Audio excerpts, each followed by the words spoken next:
wildly successful doing these pop-ups. I can sell more in like 1 hour in person than I can like in an entire week online. Welcome to Honest Ecommerce, a podcast dedicated to cutting through the BS and finding actionable advice for online store owners. I'm your host, Chase Clymer, and I believe running a direct-to-consumer brand does not have to be complicated or a guessing game. On this podcast, we interview founders and experts who are putting in the work and creating real results. I also share my own insights from running our top Shopify consultancy, Electric Eye. We cut the fluff in favor of facts to help you grow your e-commerce business. Let's get on with the show. Hey everybody, welcome back to another episode of Honest Ecommerce. Through technical difficulties, we are here. We are recording Annamarie von Firley, the president of Adventuretown Toy Emporium, the beloved educational e-commerce toy store that cultivates children's curiosity by learning through play, is our guest. Welcome to the show. Hi, I'm happy to be here. Again, I'm Annamarie von Firley, president of Adventuretown Toy Emporium, and we have amazing toys that we have sourced from all over the world. We have toys from 42 different countries, selected for their innovation, uniqueness, and educational value, and I just love finding the best toy designs that the world has to offer and then bringing them back to American children and making them happy and encouraging their curiosity and making the best human beings that we can hope for. Now, this is usually when I ask people where this idea came from, because as a kid, you don't want to usually do what they're doing as an adult. But this one it's the complete, kids want to sell toys. So I guess tell me your story. How did we end up here? You've got kind of a unique past that segues into this business. So it all started back in college. So I always collected toys, really enjoyed play. And my father, who was very supportive, found out that there was the world's largest toy manufacturing convention in Nuremberg, Germany. And because he's a clever man, he created an import company and made me the vice president as an 18-year-old so that I'd have the credentials to go to this big toy convention. So they have 14 football fields full of toys all over the world. And I went there when I was 18 years old. And I'm like, I knew I wanted to do toys, but I wasn't exactly sure like what kind of toys I wanted to do. And they segregated the toys into different warehouses that are giant. And so there's one for baby toys, and there's another one for outdoor toys, and one that's like all model trains. And I walked into the one with like wooden toys, and I thought for sure like, wooden toys, where are the gigs, wooden cars, boo. But I walked in there, and it was like the most innovative toys I've ever seen in my entire life. And that's when I fell in love, and I got my first degree in wooden toy design and construction. But when I graduated, the problem was that I tried to get internships over in Europe so I could learn to build wooden toys, but they were afraid that I would steal their ideas and take them back to America. And then in America, the toy companies were doing G.I. Joe and Easy Bake Ovens, and like they were not doing developmental toys at all. So I got a second degree in furniture design, and then I accidentally became a fashion designer for 20 years. And then my son was born. And I was working on an international opera, and I'd been working for 3 months straight, 7 days a week. And he had 3 birthday parties in one weekend. And it was before like Amazon Prime. And the go-to place that I normally would go by was the library in downtown LA. And it was closed for renovation. I was like, there's no toy stores. Like, where are the toy stores? I can't believe it. And then freaking out because I had no toys for 3 different birthday parties and no time to ship anything or do anything else. And I was like, I should have a toy store. I should do that. And so that sent me on a journey of like an Indiegogo campaign to raise money to start a website and do the e-commerce site. And then, COVID. So still no store, but an amazing website and an app that I created for parents of children 0 to 3 years old. So awesome. Well, we glossed over something that I'd be remiss not to ask for a follow-up on it. Now, like, obviously your fashion career is nothing to overlook, and just let the people know kind of what fun stuff you were up to during your, adventure outside of toys. My accidental diversion for 20 years. We did reproduction vintage clothing from 1910 through 1957. And in the beginning, we designed them for swing dancers because my friend and I were swing dancers, and we would destroy our clothing while we were going out dancing. And she's like, we should start our own company making reproductive vintage clothing. I'm like, no, we should not do that, because I worked for a startup perfume company. I skipped over that part. Worked for a startup perfume company in Berkeley, and my boss never got paid. And I'm like, I can't do this. Like, I need money. Like, it can't just not ever get income ever again. But the company got sold. It went to Minneapolis. I wasn't going with it. And so she wore me down. And so we started the company. And after I moved the company to Los Angeles, I started working in the TV, movie, theater, museum. So I had costumes on Broadway. I have costumes in the Smithsonian. I've had costumes on Saturday Night Live and 3 Tarantino movies and Zack Snyder film. And so accidentally did that. I think that's a very wonderful detour. But now you're trying to find toys for some birthday parties for your son. You realize that there's no toy stores around. What is the next step of starting a toy business? Obviously, you did the Indiegogo, but what were you doing before the Indiegogo? Before I was doing the Indiegogo, that was the very beginning. It was like I'd already found a company before, so I knew how to start one. So I just started doing all the paperwork for creating an LLC and bank accounts and URLs and all of that. And so the Indiegogo was the first step after like all the paperwork business, filing trademarks and whatnot. And so we were successful in our Indiegogo campaign. I was hoping to dovetail that into like getting investors into a 10,000 square foot experiential toy store where all the toys that were available could be played with. But it was really hard to get people to invest in retail at the time, and even harder after COVID. So but finding the toys. So I went to Spielwarenmesse, which is the toy manufacturers convention I was mentioning in Nuremberg, Germany. I returned there, I think, 30 years to the day of being there the first time, and went to start selecting all the awesome toys. And boy, howdy, it was so exciting, because the things that you get in the US, like, you don't see the European stuff. You don't see the stuff from Asia. Well, other than the stuff made from China, but there was so much innovation there that's just not brought over to this country that I was a kid in a candy store. I just could not believe it. And it's so much easier to be a curator than a manufacturer, because there's just so many. I've been a manufacturer for 20 years, and I just really wanted the instant gratification of just selling something without every sale to be, hours of my life that I'm, giving up for each order. So I don't think I answered your question, but I think somewhere in there might be enough information that feels like I did. Oh, no, it's perfectly fine. With the Indiegogo, though, what was like the offer? What were people backing? What was their rewards?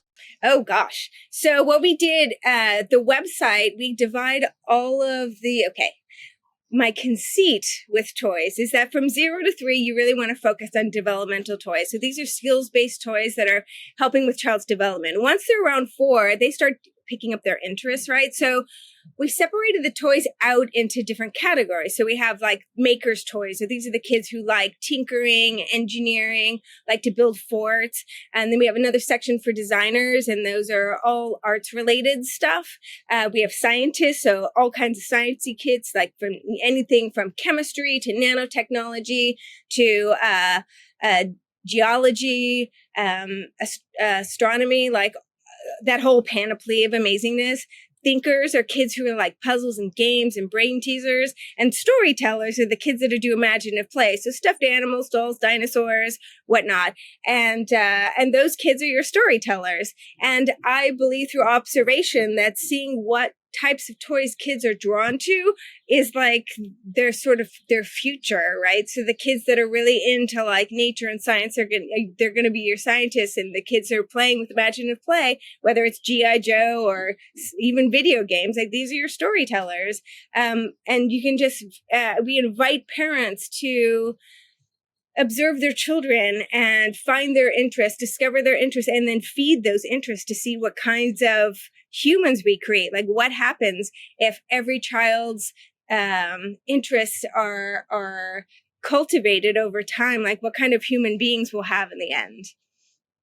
Oh, and so you're talking about Indiegogo. So getting back to Indiegogo, the prizes that we gave were in those categories. So we had makers prizes, we had scientist prizes and whatnot. So it depended on the level that you gave at. We had a big gaming event for adults at a certain level. Gosh, this is like 6 years ago, and I'm trying to remember what all the prizes were. T-shirts, some of the things that you imagine that other people have given as well. And what it was funding was the website, the website. Because I didn't think out of the gate that I could get $2 million for a toy store. So I set my threshold my bar a little bit lower to make sure that I actually made that goal. Hey there, merchant. Are you tired of trying to navigate the wild world of e-commerce on your own? Are you looking for a partner to help you achieve your goals? Look no further than the Shopify Plus agency Electric Eye. Our team has a proven track record of helping our clients make millions with strategic design and development. Whether you're migrating from a legacy platform to Shopify, designing a new theme for your store, or just looking to optimize what you already have, Electric Eye is the perfect partner for you. Electric Eye are true Shopify experts. Not only is our Shopify knowledge unparalleled, but we have partnerships with all the best tech in the Shopify ecosystem. And don't worry, we're easy to get a hold of. Our clients rave about our fast communication. So here's the deal. If you're an e-commerce business doing over $1 million a year, you can receive a complimentary Shopify diagnostic from our team of experts. That's free, personalized, strategic recommendations to improve your store and grow your business. To get started, head on over to electriceye.io/connect to schedule an intro call with one of our experts. That's electriceye.io/connect. All right, I want you to picture this. You're an e-commerce merchant juggling multiple platforms to manage your email marketing, SMS campaigns, and product reviews. It's a time-consuming and costly ordeal. But with Sendlane, those days of chaos are long gone. Sendlane brings together the power of email, SMS, and reviews all in one convenient place.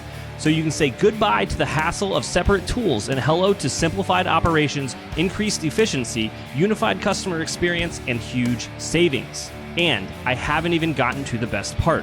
With the all-new free Sendlane reviews, you can leverage social proof to build trust and credibility with potential customers. Let me say that again, free product reviews. With Sendlane, you pay for email and SMS, and you get reviews for free.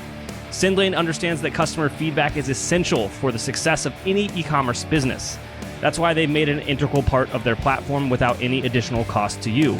By unifying these key components of your tech stack, Sendlane helps you save time and money, all while generating more revenue.